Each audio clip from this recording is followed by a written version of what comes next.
মোগলাই পরোটা কলকাতার একটি বিখ্যাত স্ট্রিট ফুড, যেটা আজকে আমি বাড়িতে বানাবো। রাস্তার ধারের মোগলাই পরোটার থেকে অনেক বেশি সুস্বাদু।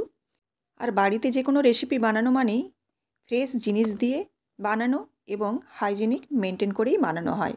তো চলুন এই মোগলাই পরোটা রেসিপি আপনাদের সাথে আজকে আমি শেয়ার করি। নমস্কার বন্ধুরা, মিক্স ফিউশন সোমার পাকশালায় আপনাদের সবাইকে স্বাগত। এখানে আমি ময়দা নিয়েছি, আর ময়দার সাথে দিয়ে দিলাম পরিমাণ মতো লবণ, আর দিয়ে দিচ্ছি 1 চামচের মতো চিনি। এখানে 250 গ্রাম ময়দার মাপে কিন্তু আমি এখানে লবণ এবং চিনিটা বললাম আপনাদের। সাদা তেল দিলাম এখানে 2 চামচের মতো, বড় চামচের 2 চামচ। এবারে শুকনোটাকে খুব ভালোভাবে মেখে নিতে হবে, অর্থাৎ ময়ান খুব ভালোভাবে এখানে হাত দিয়ে মেখে নিতে হবে। শুকনো অবস্থায় সব কিছু উপকরণকে ভালোভাবে মিশিয়ে নিলাম, আর দেখুন মুঠো করলে কিন্তু এরকম ডোয়ের মতো হয়ে যাবে একটা শুকনো, আবার ভেঙেও যাবে কিন্তু। এবার দেখুন পরিমাণ মতো করে জল দিয়ে দিচ্ছি, জল দিয়ে দিয়ে মাখাবো। জলটা কিন্তু খুব কম কম করে দিতে হবে, কারণ ডোটা হবে একটু শক্ত, লুচির থেকেও কিন্তু একটু শক্ত ডো হবে।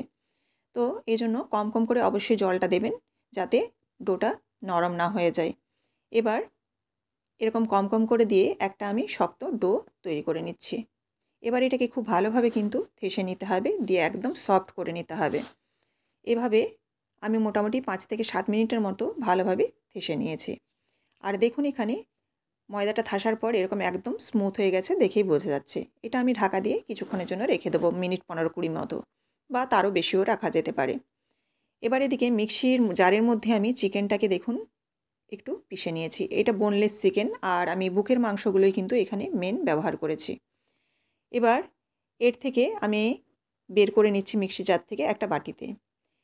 এবার এর মধ্যে আমি দিয়ে দিচ্ছি বাঁধাকপিটা। এটা পুরোপুরি অপশনাল, আমি কারণ এর যে পুরটা বানাচ্ছি এটা মোমোর পুরও বানাবো, সেই জন্য বাঁধাকপি এখানে দিয়েছি। আর এই বাঁধাকপিটা দিলে হেলদি হবে। আপনারা কিন্তু শুধু চিকেনও দিতে পারেন, এখানে কোনো বাঁধাকপি নাও দিতে পারেন। এখানে মেন যে উপকরণ হচ্ছে পেঁয়াজ আর কাঁচা লঙ্কা। এটা আমি একটু গ্রেট করে নিয়েছি, খুব একটা কিন্তু পেস্ট করিনি, পেস্ট করা যাবে না, মিহি করে কুচিয়ে নেবেন, নইলে গ্রেট করে নেবেন। কাঁচা লঙ্কা পেঁয়াজটা দেবার মতো পরিমাণ মতো লবণ দিয়ে দিয়েছি। দিয়ে এখানে দিয়ে দিচ্ছি আদা গ্রেট করা আর রসুন গ্রেট করা।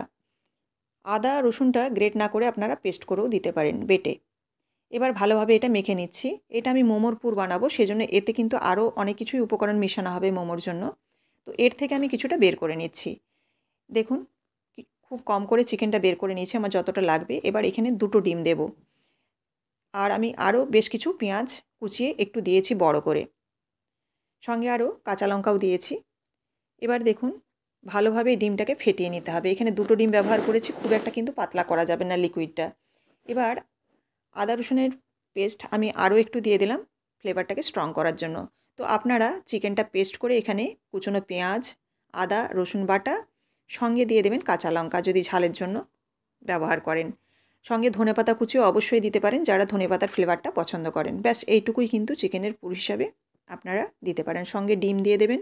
আর যদি শুধু চিকেনের পুর দিতে চান, তাহলে কিন্তু শুধু চিকেনের পুরও ব্যবহার করা যায়। শুধু চিকেন দিলে কি হয়, একটু শক্ত হয়ে যায় ভেতরের যে পুরটা। দেখুন এই লেচিটা একটু বড় করে আমি কেটেছিলাম।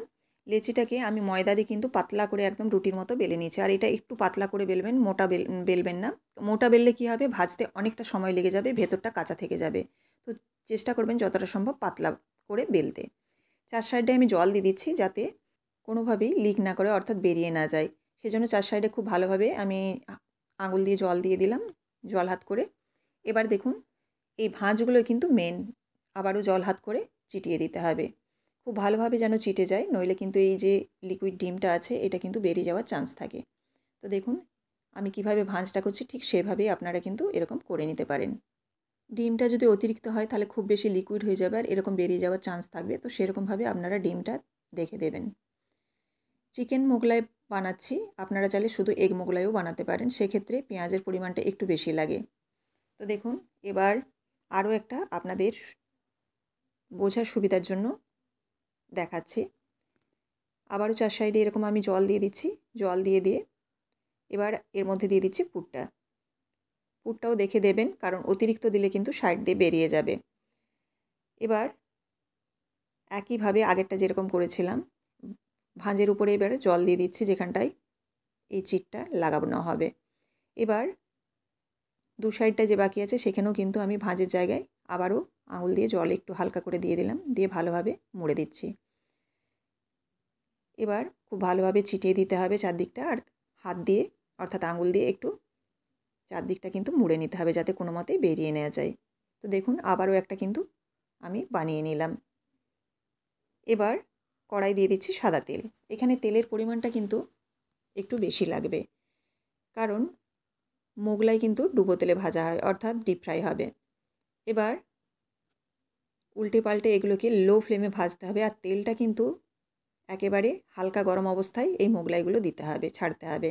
খুব গরম অবস্থায় এই মোগলাইগুলো ছাড়বেন না, তাহলে উপরটা কিন্তু একেবারে লাল হয়ে যাবে। এই মোগলাইটা মোটামুটি ভাজতে মোটামুটি 10 থেকে 12 মিনিটের মতো কিন্তু আমার টাইম লেগেছে, কারণ একেবারে লো ফ্লেমে একেবারে হালকা যেটা একবারে গরম তেল সেরকমই কিন্তু এটা ভাজতে হবে, নইলে কিন্তু ভেতর কাঁচা থেকে যাবে। তো আমি এইরকমভাবে কিন্তু প্রত্যেকটা মোগলাই একটু সময় নিয়ে ভেজে নিয়েছি। রেসিপিটি আপনাদের কেমন লাগলো অবশ্যই আমাকে কমেন্ট করে জানাবেন। ভালো লাগলে অবশ্যই একটা লাইক করবেন, আর অবশ্যই যাতে আরও বন্ধুরা দেখতে পায় সেজন্য কিন্তু শেয়ার করে দেবেন। ফেসবুক থেকে দেখতে থাকলে অবশ্যই পেজটিকে ফলো করে দেওয়ার অনুরোধ রইল। আর অবশ্যই কিন্তু সাবস্ক্রাইব করে বেল বাটনটি প্রেস করতে ভুলবেন না। বেল বাটন প্রেস করলে আমার রান্নার যে সমস্ত নোটিফিকেশান সেগুলো কিন্তু সবার আগে আপনাদের কাছেই পৌঁছে যাবে। তো দেখুন এইভাবে আমি প্রত্যেকটা মোগলাই পরোটাকে ভেজে নিলাম। সমস্ত রেডি হয়ে গেছে, ভেতরটা কেটে দেখাচ্ছি কেমন হলো। ভেতরটাও কিন্তু একদম পারফেক্ট, একদম সুন্দর হয়েছে, সেটা আপনারা দেখলেই বুঝতে পারবেন। তো দেখুন আমি ভেতরটা দেখাচ্ছি আপনাদের। ভেতরটা একদম কিন্তু পুরোপুরি ঠিকঠাক হয়েছে, কোনো রকম কিন্তু কাঁচা ভাব নেই। তো এরকম লো ফ্লেমে আপনারা ধীরে ধীরে এই পরোটাটা ভাজবেন, তাহলে দেখবেন ভেতরটা কাঁচা থাকবে না, সুন্দরভাবে হবে। এখানে আমি সসের সাথে পরিবেশন করেছি। আপনারা যদি এই মোগলাইয়ের তরকারির রেসিপি দেখতে চান অবশ্যই আমাকে কমেন্ট বক্সে লিখে জানাবেন। আবারও দেখা হচ্ছে আগামীকাল।